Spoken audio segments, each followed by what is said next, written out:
So stay with us for that. In the meantime, back here at home in the presidential race, brand new polls show that the race is tightening.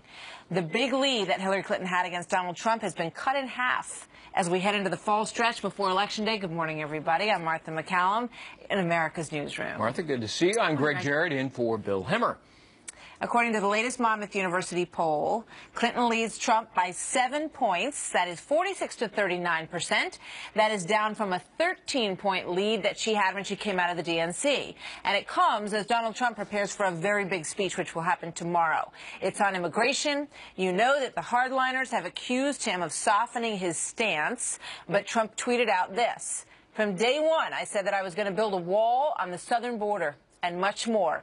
Stop illegal immigration. Watch Wednesday," he says. We have Fox team coverage now. Fox News contributor Byron York is standing by. But let's begin with our national correspondent, John Roberts, who is live in Beverly Hills, California. John, good morning to you. What else do the latest polls tell us? Greg, good morning to you. Well, you saw that, you quoted that Monmouth poll that shows a reduction of about 50% in Hillary Clinton's lead since the beginning of August. And there are other polls out there that are showing a similar tightening. And Kellyanne Conway, Donald Trump's campaign manager, suggested, particularly with the pivot that he's taken in the last couple of weeks, that the polls will begin to tighten. An Emerson College poll shows a similar tightening. Take a look at this. In the state of Ohio, where Clinton was leading by about 4 to 6 points, the Emerson poll has got Donald Trump now in the lead by a single point. Pennsylvania, Clinton is up by 3, whereas she had been ahead in other polls by 10 to 11. And in Michigan, another battleground state, she is ahead by 5, where she had been ahead by as much as 10. Now, why is Donald Trump surging in the polls? Well, according to Emerson, it's because of independents. In Ohio, he leads Hillary Clinton by a whopping 17 points, according to their first survey of the presidential race. In Pennsylvania, he leads by 6, and in Michigan, things are even up. They've pretty much split the young voters between the two, and this is people 18 to 34. In Michigan, Donald Trump is up by 12, but in Ohio, Hillary Clinton is up by 18, and in Pennsylvania, she leads by 3. Now, we'll see if this data is borne out in other polls. We've got some more, including Fox News polls, that are coming up this week. But at the moment, at least, the early indication is that, as the Trump campaign predicted, Greg, that things are beginning to tighten as we head toward the Labor Day weekend. And, of course, it's after Labor Day when voters really begin to pay attention to this race. Although I think it's safe to say a lot of people have been paying attention all the way along with this one. I think you're right about that. You know, John, last week, some of Trump's comments led critics to claim that he's backtracking on deportation in particular. But Trump is making it clear overall he's not going soft on immigration. Yeah, you know, there's a softening in approach, but certainly not going soft on immigration. I mean, Donald Trump in that house behind me here in Beverly Hills was up at 3:27 this morning, tweeting out that tweet that you and Martha read about the fact that he is going to continue with his signature issue of building the wall. But he will give that big speech in Phoenix tomorrow, in which he will lay out what he's going to do with the millions upon millions of people who are in this country illegally. But according to Rick Perry, who's a big Trump supporter, a surrogate for him, who appeared on Fox and Friends this morning, this is not any huge change in policy. Listen. Donald Trump's not softening his position on immigration. Donald Trump is going to secure that border in all the different ways that you have to do that. He is committed to not only immigration reform that lets the people in that we want in this country, but those that have come in overstayed their visas, those that have come in that are criminal elements, those individuals are going to be rounded up and dealt with appropriately. Now, the Trump campaign playing the contents of this immigration speech close to their vest, not giving much of a tip of the hat, or the hand, rather, as to what is in store for Phoenix. On the schedule for today, he's got a couple of fundraisers, one here in California, one in Seattle. Then he's got a big rally tonight in Everett, Washington. We will be at some, but not all of those events, because the fundraisers are closed. Greg? Well, looks like the sun's about to come up behind you there at the beach in beautiful Southern California. John, thanks very much. It's worth it. So meanwhile, Clinton aide Huma Abedin announcing her separation from her husband Anthony Weiner after his latest sexting scandal. Donald Trump seizing on that news, calling it another example of bad judgment, he says, by Hillary Clinton. He released a statement And here's what it says. Hillary Clinton was careless and negligent in allowing Weiner to have such close proximity to highly classified information. Who knows what he learned and who he told. Abedin has worked closely with Hillary Clinton for nearly 20 years. Byron York, chief political correspondent for the Washington Examiner and a Fox News contributor. Byron, good morning. Good to have you with us today. Good morning, Martha. So your reaction to that story first. Well, first of all, it's a huge headache for the Clinton campaign. Two of the three traditional broadcast network newscasts led with the story last night. The Clinton campaign would like to act as if it doesn't exist, but it does, and they can't ignore it. Trump's strategy here is to try to link the Abedin-Weiner split to Hillary Clinton's mishandling of classified information. I mean, we already know from the director of the FBI that Hillary Clinton handled classified information in a careless and casual and negligent way. We also know that Huma Abedin, one of her closest aides, was one of the few people who was in on that secret Hillary Clinton email system in which classified information was handled carelessly. So what Trump is trying to say, without explicitly saying so, is that perhaps somehow Huma Abedin shared classified information with her husband, Anthony Weiner, who we all know is probably the most indiscreet man on the planet, and that therefore national security might have been compromised. Yeah. I mean, this is the season, really, to sort of, you know, at any opportunity like this, to create those potential links. And the way that you map it out, it's a reasonable question to be raised, given what we know about the way these emails were treated. So what the impact is and whether or not voters care about this part of the story, I guess we'll find out. But we're finding out what voters care about in some sense because we're seeing some of these new polls that have come out. Byron, let's put the Monmouth poll up on the screen. This lead, 13-point lead, is now been cut to 7% in between Hillary Clinton and Donald Trump. What do you take away from that? Well, there's a couple of things. One, we have had a pretty steady stream of bad news for Hillary Clinton in the last week, disclosures about the Clinton Foundation and about emails. And also, Donald Trump has had a lot of trouble on the issue of immigration. He's been somewhat confused in his public statements about that. But out on the stump, he's actually been making fewer mistakes, been actually much more disciplined in his speeches, and has shot himself in the foot a lot less. And so, go back to when Trump's polls were at their lowest and Hillary Clinton's lead was its biggest. Clinton was doing rather well, and Trump seemed to be setting off a controversy every single day with something indiscreet that he said on the stump. So I think it's a combination of troubles for Hillary Clinton and Trump actually performing a little better on the stump. Fascinating to watch. Byron, thank you. See you next time. Thank you, Martha. Donald Trump is getting in on the Colin Kaepernick controversy, calling out the 49ers quarterback for his decision to stay seated during the national anthem. Kaepernick says he did it to protest racial inequalities. Well, Trump with some pretty strong words in response. I think it's a terrible thing. And, you know, maybe he should find a country that works better for him. Let him try. It won't happen. A wounded warrior who lost his legs serving overseas also weighing in, telling Greta that Kaepernick's actions are a bit of a slap in the face. It offends me, it really does, but that is free speech. But his comments equated patriotism or pride in this country or that anthem to supporting oppression. Listen, by no means is our country perfect, and by all means, let's address actual issues and work to solve them. But when you sit there and equate my pride in my country to a bigot in some other place or the ones that are in this country to the 300 million that aren't that way, I take issue with that. And one player who previously said he would join Kaepernick in protesting the national anthem, Eagles rookie Mike Tavares, is now taking back his offer. Wanted to target Homeland Security as well as Muslims. A Donald Trump supporter is now apologizing after retweeting a cartoon of Hillary Clinton in blackface to make a point. The tweet caused some outrage at a time when the Republican nominee is trying to reach out to minority voters. Pastor Mark Burns saying that he regrets the retweet picture, but not the underlying criticism that he made of Hillary Clinton and Democratic policies in general. Meanwhile, Heather McDonald, who has written extensively about the inner city situation in this country, wrote this in the Wall Street Journal today. Hillary Clinton tried to tar Donald Trump as a racist last week by associating him with the alt-right. Yet it is Mr. Trump who has decried the loss of black life to violent crime. Mr. Trump has exposed the hypocrisy of the Black Lives Matter movement, she writes. Joining me now, Pastor Mark Burns, evangelical pastor, co-founder and CEO of the Now television network and a Trump supporter. Pastor, welcome back to the show. Good to have you here this morning.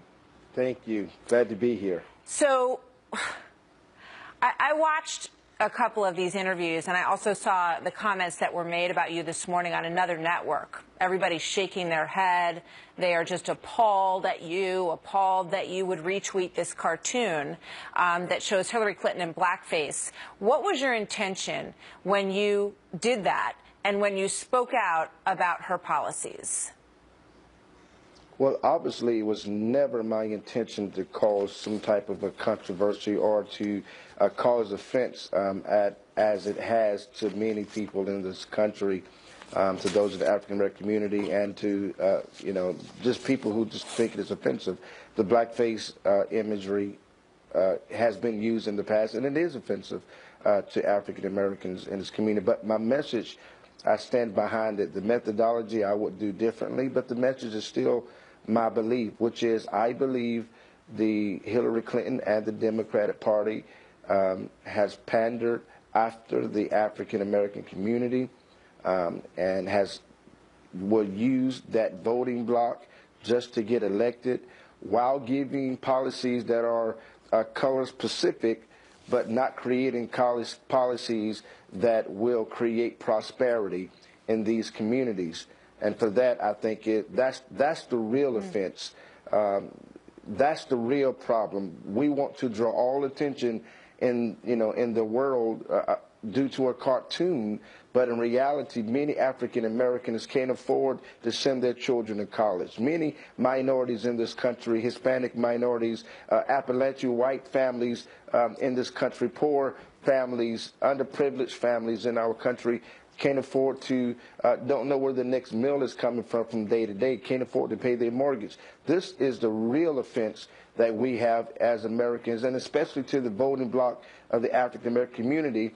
Many of our own families are in the same status, and yet we've been voting en masse Democrat Party. And I believe Hillary Clinton will say and do whatever she needs to say and do to win the vote, but then disappear and see you again in the next 4 years. I mean, I thought it was interesting, offense. In those interviews that you did subsequent to this cartoon, all they wanted to talk about was the blackface part. And you used that blackface, which you explained, to say that you thought that she, in this case, is pandering to black voters, and that's a pandering image, obviously, which has a lot of negative connotations. Which, so the underlying stuff of what you're talking about, the violence that exists in our inner cities, the fact that more black people are killed by members of their own black community in our inner cities, that is the issue that plagues them more than any other. This is a quote from Donald Trump. He says, and this is back during the convention, which you were part of.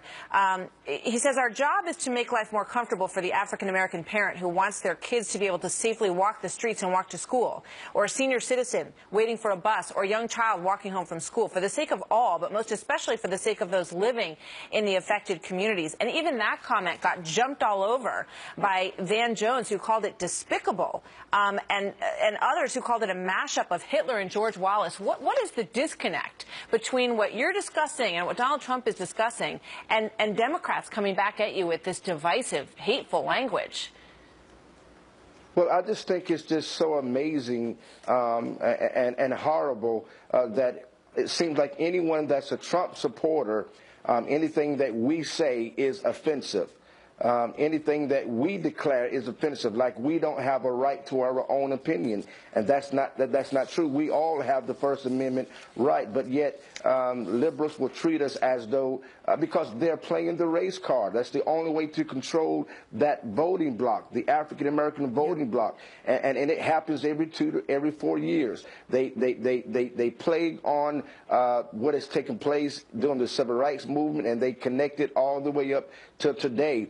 and they're keeping us divided, focusing on these race issues and not the real issues. Like here we are discussing a cartoon where the cartoon can't feed nobody. It can't solve. It can't pay for nobody's education. There are definitely channels and places in this country where you, sir, are not allowed to speak your mind as a member of the black community who is supporting Donald Trump. They have written you off, and they've decided that anything you have to say is not worthwhile, despite your years of experience and your own personal experience. Let's put up on the screen the number of murders in Chicago in the month of August, which I want to point out to our viewers at home is the highest in 20 years, 78 in the month of August. Now, the spike in Chicago murders is up 49% over the course of the year. Something is clearly going on in Chicago and many other cities, as Heather McDonald points out in her Wall Street Journal piece, that have seen huge spikes in violence. And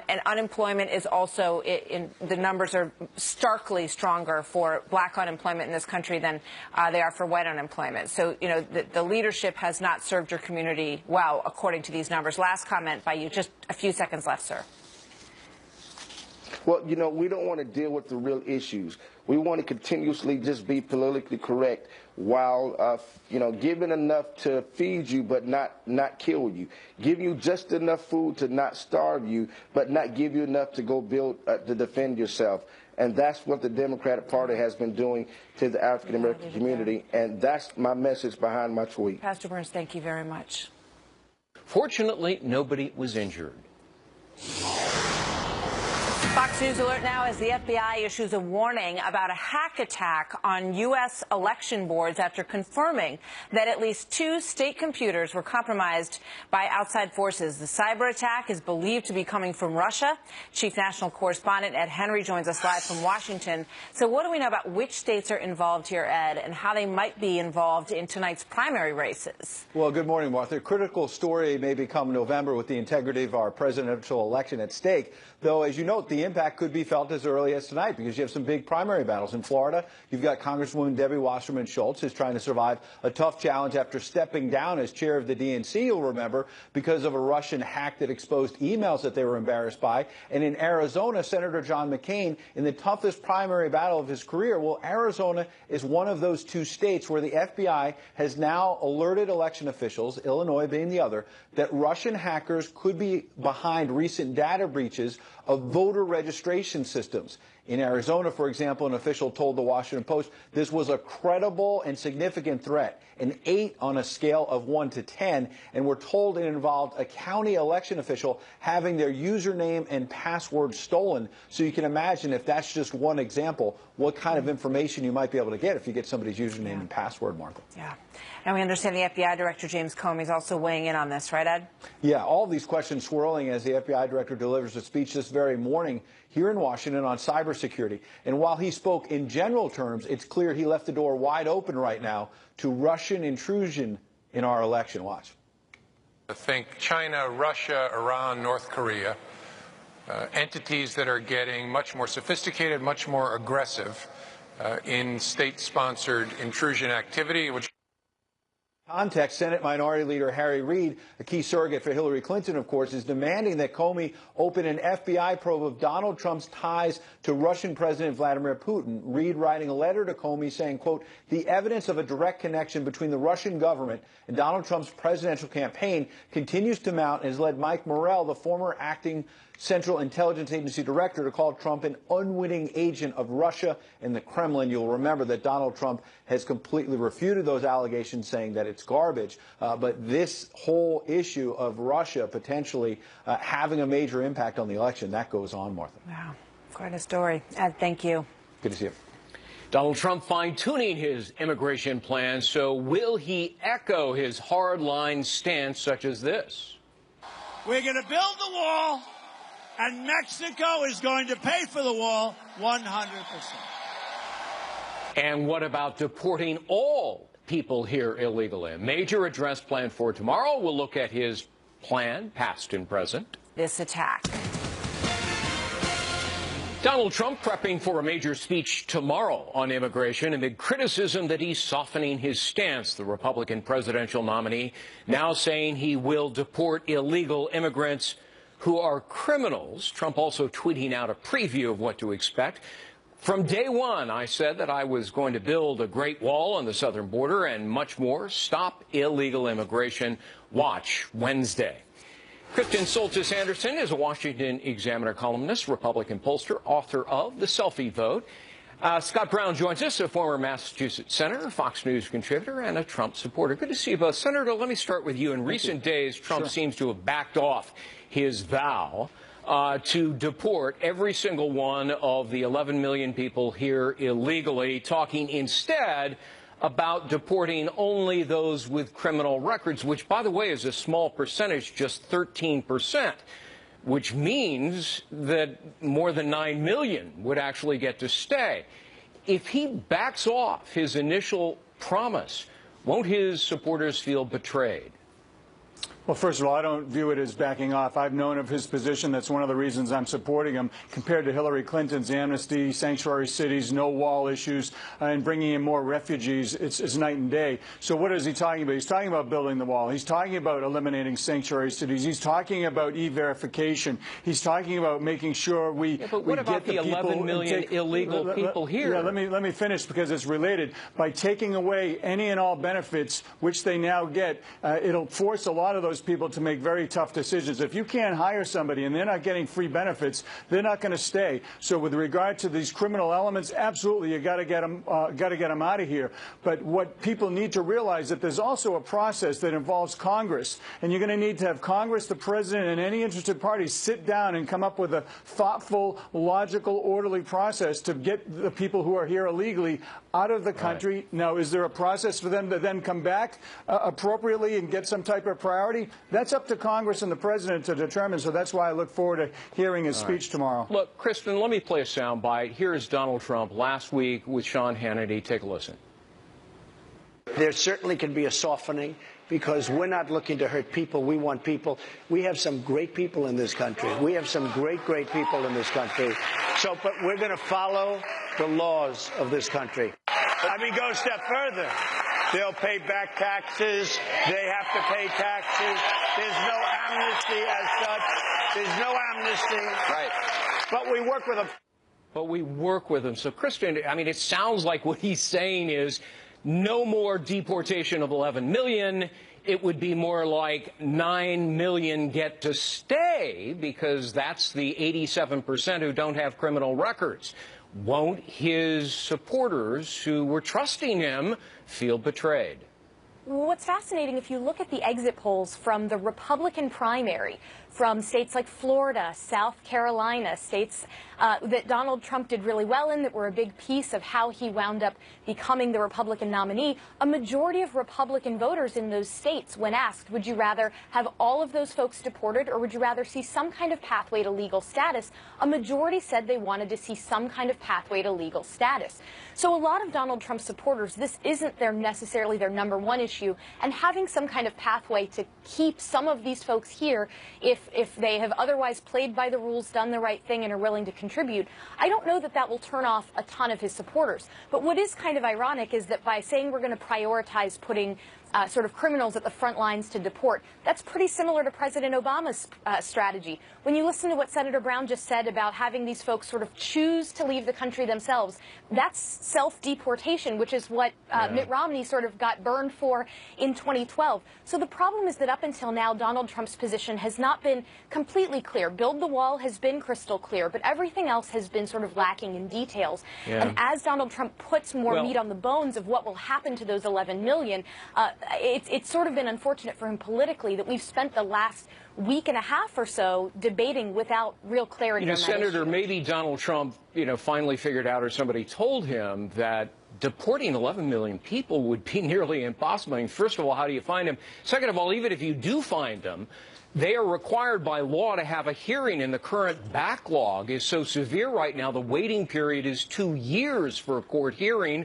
There's only 34,000 beds in current facilities. You're talking about 11 million people. I mean, somebody might have told him, you just can't do it.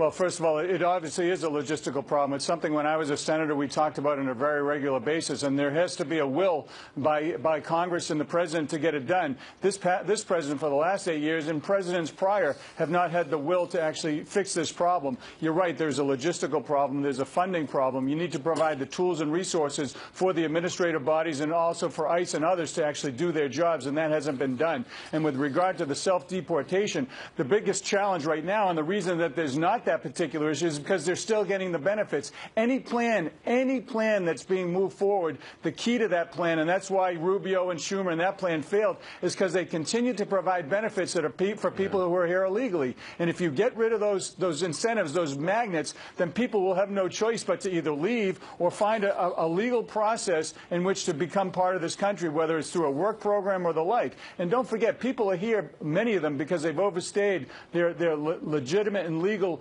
right to be here. So there is potentially a process, but I'm excited to hear what he has to say tomorrow. And when you compare it to Hillary Clinton's, just give away everything, bring in more refugees, no border issues, sanctuary cities, it's night and day. It's not an issue. Senator Brown, Kristen Soltis Anderson, thank you both for being with us. Thank you. Thank you. Secretary of State John Kerry, while in Bangladesh this morning, saying that part of the problem with terrorism is the media covering it so much. Kerry said this, quote, "Perhaps the media would do us all a service if they didn't cover it quite so much. People wouldn't know what's going on." He fleshed that out by saying that he thought that it encouraged others to commit terrorist acts when they read about it or saw it on television, that others were doing it. John Bolton, former U.S. ambassador to the UN, a Fox News contributor and a senior fellow at the American Enterprise Institute, joins us this morning. Ambassador, welcome. Good morning. President Obama made similar comments a while back, basically saying that the problem wasn't as big as it appears, but that it just gets, if it bleeds, it leads, I believe is what he said. Your thoughts? Well, I think this is the perfect embodiment of exactly how they see the terrorist threat, that it's just a series of unrelated, unfortunate incidents that don't amount to a coherent threat, and that it is precisely things like publicity and attention that inspires other people who are probably economically downtrodden to get up one day and commit a terrorist act. You know, if you believe everything is unrelated to any ideology, that this makes sense to them.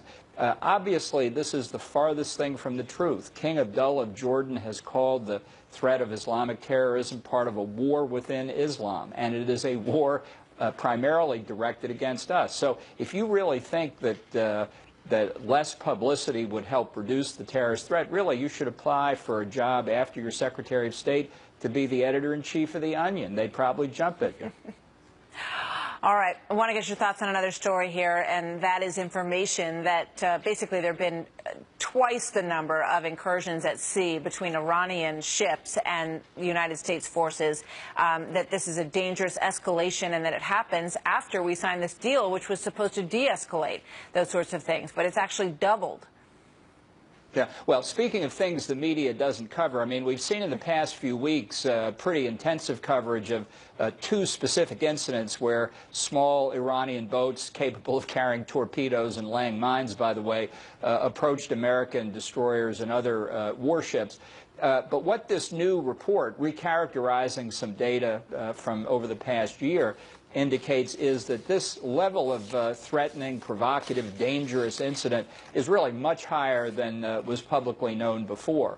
And that is significant. It's significant particularly because it shows that post the nuclear deal in the summer of 2015, not only did Iran's behavior internationally not get better, having been able to take advantage of the deal, it's gotten worse. And it's gotten worse on a whole range of issues, continuing their ballistic missile testing, provocative behavior and support for terrorism in the Middle East, I think continued progress on their nuclear program, all of which gives the lie to the fundamental basis for the deal, which was not simply to resolve Iran's nuclear weapons threat, but to change their behavior more broadly, to bring them into the international community. It is, as of the data we have, as of this moment, a resounding failure on every count. Well, many people wanted to see those behavioral changes be a precedent before any sort of deal was even considered at that point. $1.7 billion we gave them back, which, is their money ostensibly,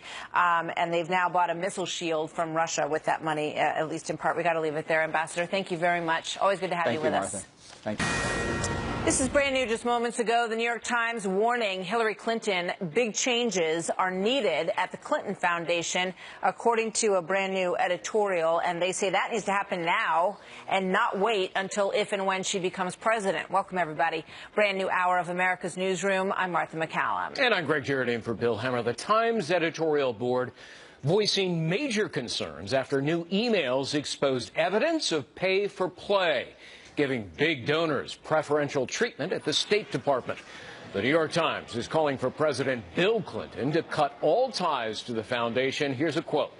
The Clinton Foundation has become a symbol of the Clintons' laudable ambitions, but also of their tangled alliances and their operational opacity.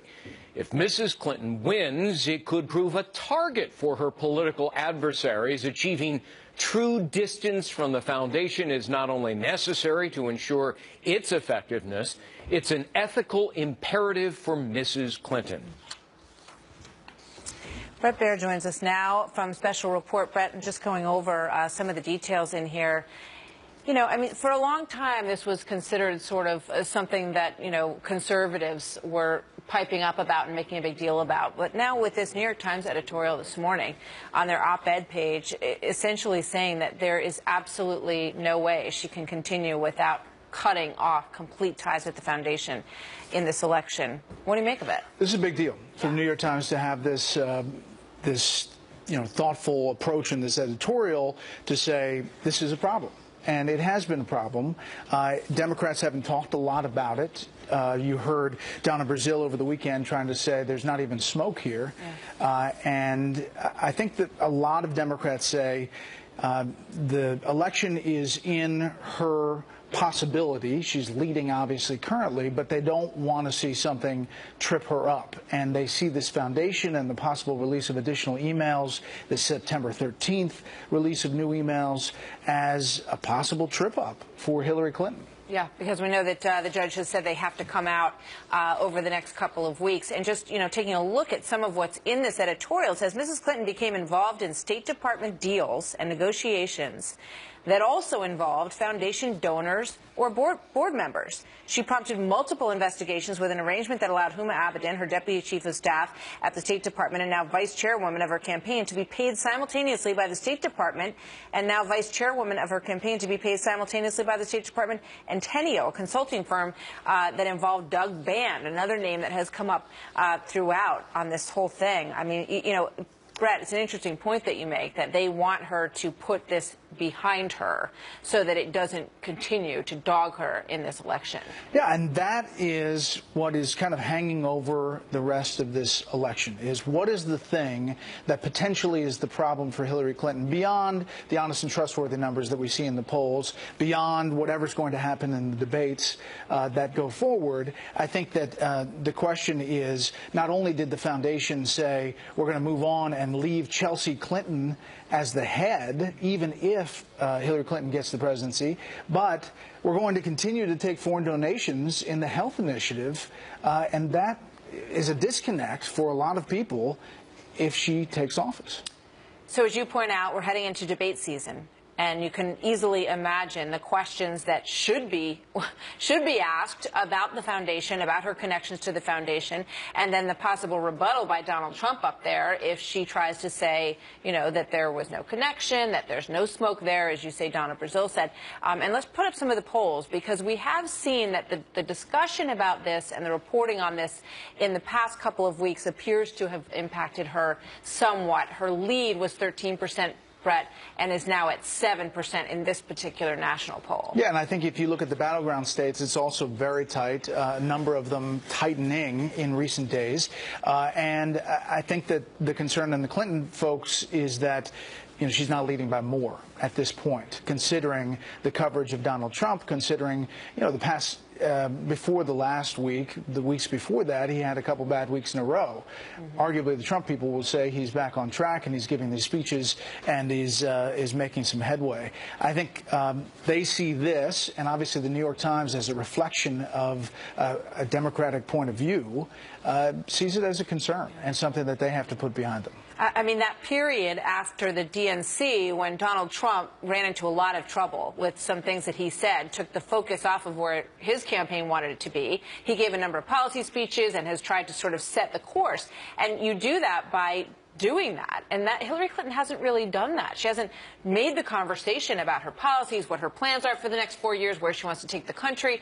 I mean, it seems like it would be high time for her to do that if she wants to get the attention off of all this stuff. That's exactly right, Martha. I mean, what is the Clinton campaign? What is she running on? Right now, she's mostly running on, I'm not Donald Trump. And you can't afford to have Donald Trump.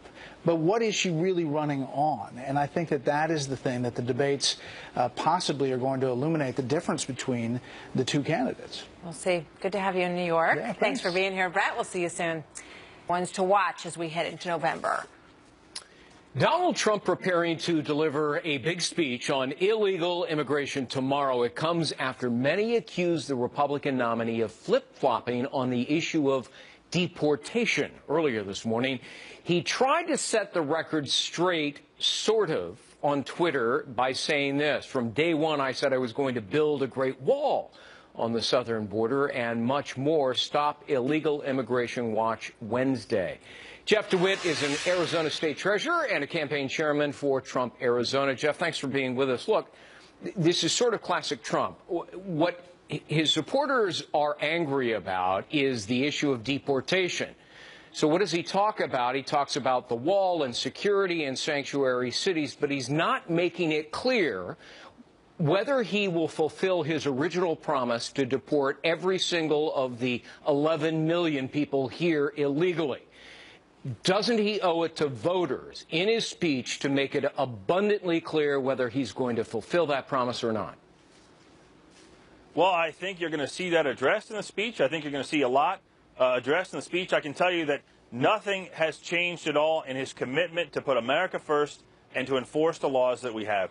You know, I live with it myself. Being here in Arizona, being a border state, we see these problems firsthand. We see the crime, we see the drugs, and we see how much it costs. Would it matter to you? Would it matter to you if instead of deporting 11 million people, he lets all of those who don't have criminal records stay, which would mean more than 9 million would get to stay, because 87% of the people here don't have criminal records? Well, again, I don't think he's flip-flopped at all on the issue. And if you look at the other side of the coin, would it matter to you is what I'm asking. Well, again, I look at it as it's a choice between two sides. When you look at the other side, what is the other choice? The other choice is Hillary Clinton, that wants unchecked immigration.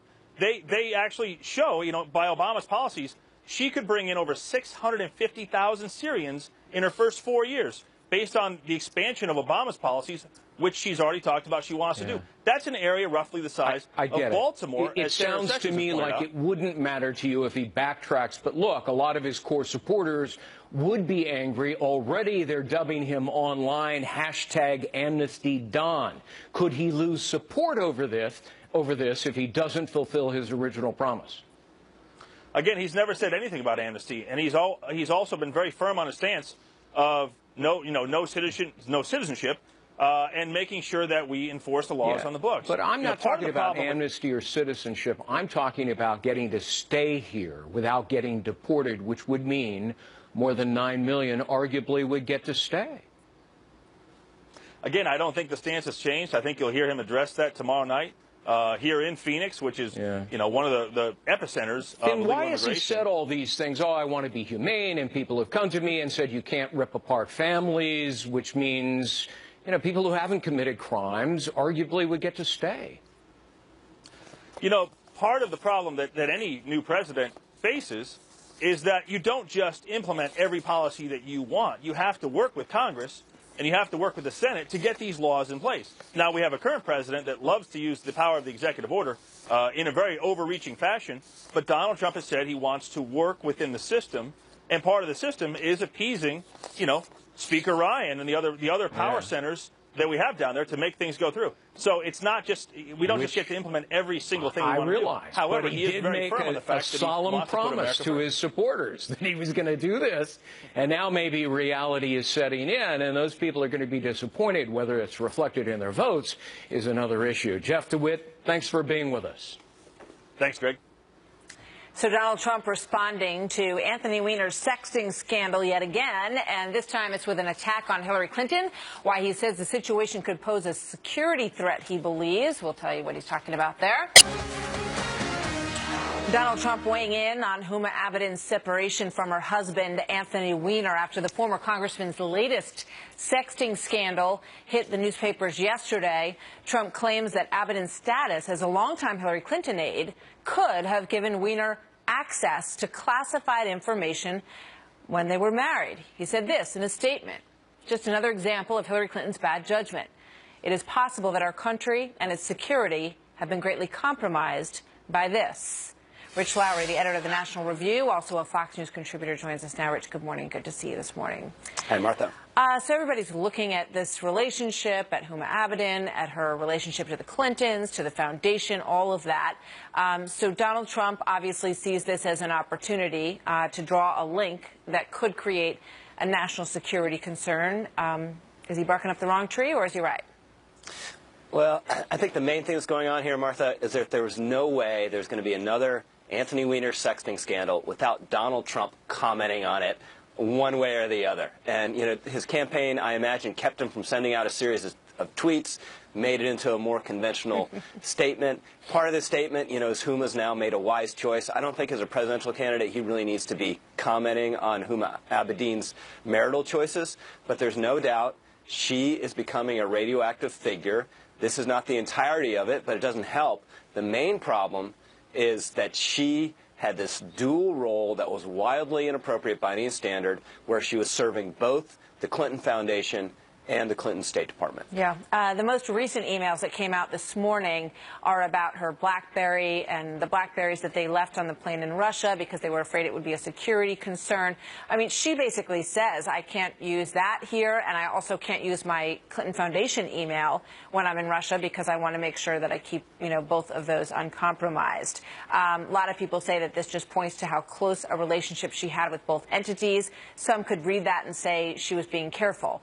How do you read it?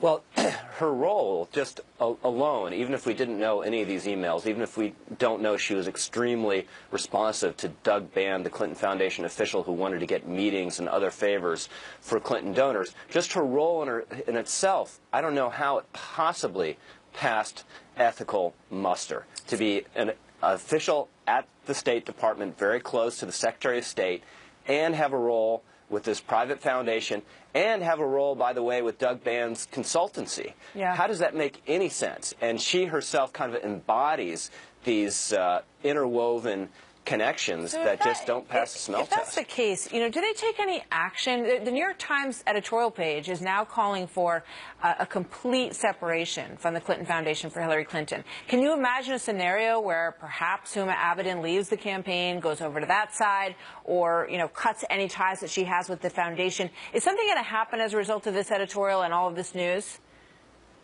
I see it. I find it really hard to believe she's ever going to leave Hillary Clinton's side unless there's some real bombshell that forces it. But the drumbeat on the foundation is really beginning, and it's not. It's not that conservative outside groups are hitting this or the Trump campaign is. You're beginning to see the establishment media, the Boston Globe a couple weeks ago, now the New York Times. So it wouldn't surprise me if they are forced, the Clintons, to really change or perhaps shut down the Clinton Foundation. But they are really going to do it over their dead bodies. They'll do everything they can to save this entity and their connection to it.